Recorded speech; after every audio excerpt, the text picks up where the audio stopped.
Hi everyone, welcome to my mind mapping video for Global Economy and International Business class at IPMI International Business School, class of September 2021. My name is Maya Saptari, and without further ado, let's begin this mind mapping, shall we? But before we start, I would like to give you an acknowledgement to our lecturers, Professor Roy Sembel and Ibu Yulita Susanti.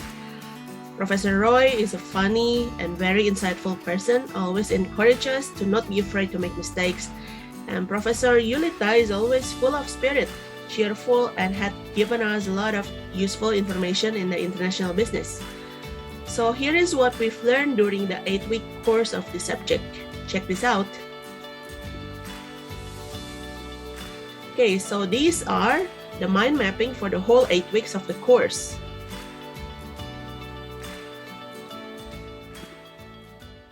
Okay, we shall go to the mind mapping towards week 1. So this week, we learn about the introduction to global economy and international business. The GDP, or gross domestic product, is one of the most commonly used economic indicators. Essentially, it is the total value of a country's goods and services generated. We have absolute GDP as well as GDP per capita, which accounts for a country's population, and GDP PPP, or purchasing power parity, which accounts for exchange rate and purchasing power discrepancies. In the United States, the PPP idea is frequently employed. Next, we are going to discuss about the new economy, which has 3 pillars. One is the cost reduction. Second one is better customer service. And last one is increased transparency and competition. Competition disruptions abound, yet each crisis comes with new opportunity. In the VUCA era, disruption is happening everywhere, and corporate needs to be ready and focus on the opportunities, not only on the obstacles. Here we learn about the Schrodinger's cat, whereas in the thought experiment, a hypothetical cat may be considered simultaneously both alive and dead as a result of its fate being linked to a random subatomic event that may or may not occur. And it is exactly what is happening at the global economy currently. Speaking of opportunities and global economy, Indonesia has a huge digital economy opportunities.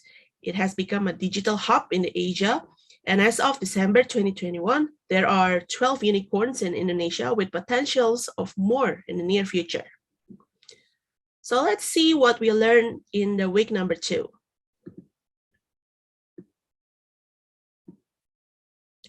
So in week 2, we learned about international finance management. Firstly, we discussed about the difference between absolute and comparative advantage, as you can see here on the top. A country with absolute advantage can produce more or utilize fewer resources than another, whereas a country with comparative advantage can create output at a lower marginal cost than another. In other words, absolute advantage refers to the ability to manufacture a product faster than any other country. But comparative advantage refers to the ability to produce a product faster than any other product. As a result, goods and services are produced more effectively when a country focuses on a product for which it has a comparative advantages. Next, we learn about international opportunities here, which is the cost-benefit evaluation of purely domestic firms versus the multinational corporations. An international firm has more strength and benefit than a local purely domestic firm, since it has more possibilities for projects with higher returns and more financing resources. There are numerous advantages to doing business internationally. They may use their core skills in marketing to take advantage of the quick market for supplies and resources, which will in turn lead to enhanced sustainability and, of course, a new market for their goods and services. However, with international opportunities comes risk. One of the risks is the exchange rate. This is about the currency volatility exposure, foreign tax law, and inflation. Now talking about currency, we have currency which means we have exchange rate, and in exchange rate, we have spot or future rate here. Spot rate is rate at a particular time, whereas future rate is taking into account the interest and inflation rate of two countries. There are 5 factors that affect the current exchange rates. First one is inflation. The lower the rate, the higher the inflation. Second factor is relative income. The lower the rate, the bigger the relative income, because people will attempt to purchase or import more products from another country as well as their income rises. Third is the industry. Foreign investors attracted to higher interest and will seek to invest in that country. Fourth is the government policy with regards to trade and fiscal. And finally, the risk perception factor. This could be war, pandemic, or other unpredictable factors. So we learned that in the Asia's economic crisis in 1998 or in the subprime mortgage crisis in 2008, it had impacts on other countries as the other part of the world, as the world has become increasingly connected. Like in 98, the decline started in Thailand, but later on has a massive impact on Indonesia's economy.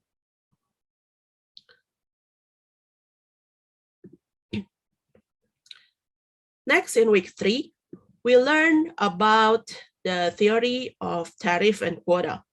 So tariff is a tax on imports. For example, for every steel, there is tax like $5 per ton or 10% on the import value, whereas quota is a physical limit on import quantity, such as the import licensing requirements or voluntary export restraints. The differences between tariff and quota are the quotas do not generate revenue for the government. The increases in foreign productivity do not result in lower prices with a quota, but they do with a tariff, and quotas can increase foreign profits. There are some similarities between quota and tariff, such as both reduce imports for any quota, there is a tariff equivalent, and both increases domestic prices, reduce domestic consumptions, and increase domestic production. Okay, so now we are moving to the week 4. This is a very interesting week indeed, where we had guest lecture from His Excellency Tantowi Yahya, the roving ambassador to the Pacific. So in this session, Pak Tantowi discusses some pretty provoking positions on why Indonesia should reposition itself as part of the Pacific instead of just Asia. Because the region is full of economic potentials, if we can focus on the seller's market, like IT or travel, instead of the commodity prices. Pak Tantowi wrapped the discussion by stating that the next strategic plan for Indonesia is to connect the eastern part of Indonesia to Pacific Islands to tourism, such as doing the luxury cruises and marketing it well. At the end of the session, we also discussed briefly about the group project, which in my group, Group 5, the Revolutionary 6, we will discuss the Russia versus Ukraine war crisis. So next, we are going in the week 5.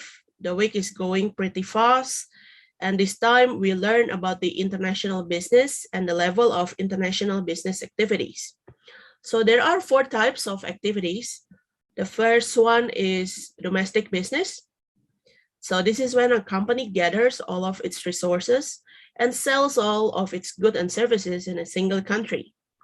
Second is international business. And this is when a company that is primarily based in one country but obtain a significant portion of its resources or revenue from other countries.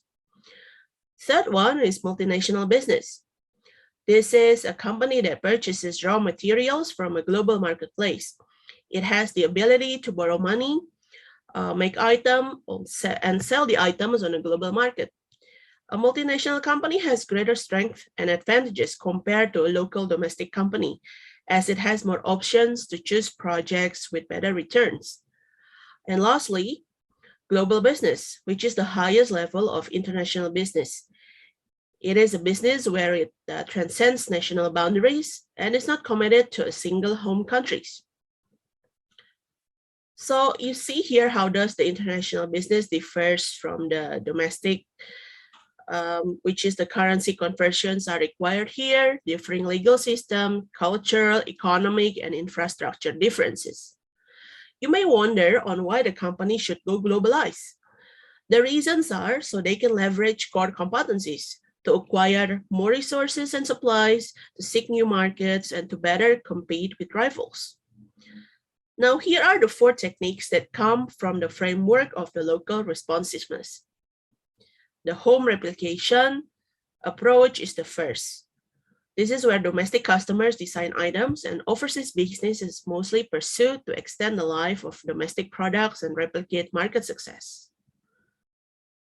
So, for example, here you can see that Netflix and Microsoft here, they began in the United States and have since spread over the globe using the same strategy as it was used in the US, replicated all over the world.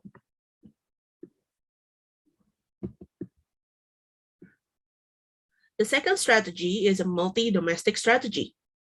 In this strategy, the company establishes subsidiaries and affiliates in various foreign markets and hire local management who can function independently and respond to local needs. Products and services are tailored to meet the needs and desires of local buyers. For example, here are Nestle, as you can see here, on the ranges of products from Nestle and also the 7-Eleven. Next is the global strategy. The global strategy headquarters maintain significant control over operations in all countries in order to eliminate redundancy and maximize the efficiency. Some minor changes were made in terms of local preferences, but marketing, company practice, and global products are fairly standardized. The examples for the strategy are Red Bull, whereas in Indonesia, they rebranded into Krating Deng. The taste is practically the same, although slightly different with no soda, but marketing and strategies are practically the same. And lastly, there is the transnational strategy. The strategy is actually a combination of multi-domestic and global strategies on a much bigger or global scale, while minimizing their disadvantages so that home country headquarters still maintain a control. It will standardize where visible adaptation is appropriate, but most firms will find that implementing the transnational strategy is very challenging. For example, here you can see the Kentucky Fried Chicken, KFC, and McDonald's. The products are made using the same recipe all over the world, although the packaging might be different, and occasionally the company might have seasonal menu made to local tastes, such as, McDonald's sometimes have ayam lengkuas for Indonesian market, local taste, although certain standards are still controlled and kept the same. Okay, so now we are finally in the last week of the subject where we learn about marketing in a global firm, which are the standardizations and adaptation. With standardization, cost reduction improve planning and control, and we also get consistent global image of the brand. So it works when market segment is similar across country, when the product is universal, and where the customer expectations are the same. On the other hand, adaptation has its own advantages. It is appealing and more customized to different customers, and it is accustomed to their preferences difference in culture, economy, local regulations, or customer segmentations. The customization has made it more targeted and meet the needs of customers more precisely. It is more suitable to comply with different culture and government regulations. So adaptations work well where there are differences in countries. Of course, there needs to be a balancing act between both strategies.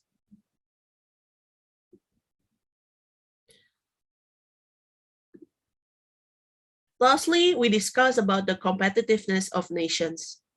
According to the World Economic Forum in 2018, Indonesia is in the 45th place, and our homework to improve our level of competitiveness, including to fix our health, labor market, infrastructure, innovation capability, and skills. So we have plenty to catch up in this regards. Actually, there are two sources of prosperity.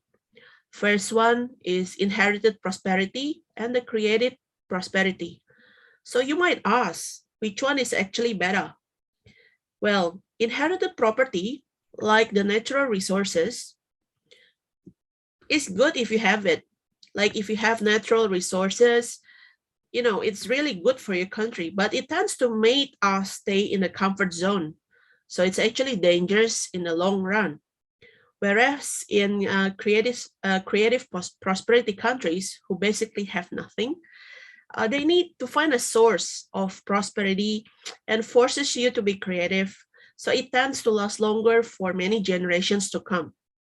So for examples of this concept, have a look at Indonesia and Singapore. Enough said, right?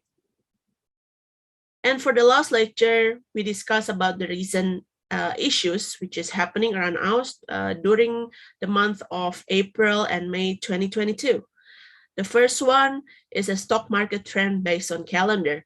So we learned here about the average return of Indonesian Stock Exchange, IHSG, from 1984 to 2021. It's around 21%. Pretty good, huh? But some trends occur in the stock market. So we here learn about few terms like simaga, or sell in May and go away, or siabin, or sell in August, buy in November, or BAH, or buy and hold. So based on these findings and analysis, we could see that here siabin is the most profitable amongst the three. So remember this when you put your money in the stock market, okay? And the very last thing is Mr. Elon Musk and his Twitter deal. It's very interesting whenever we hear or mention the name of Elon Musk. The guy is really something, huh?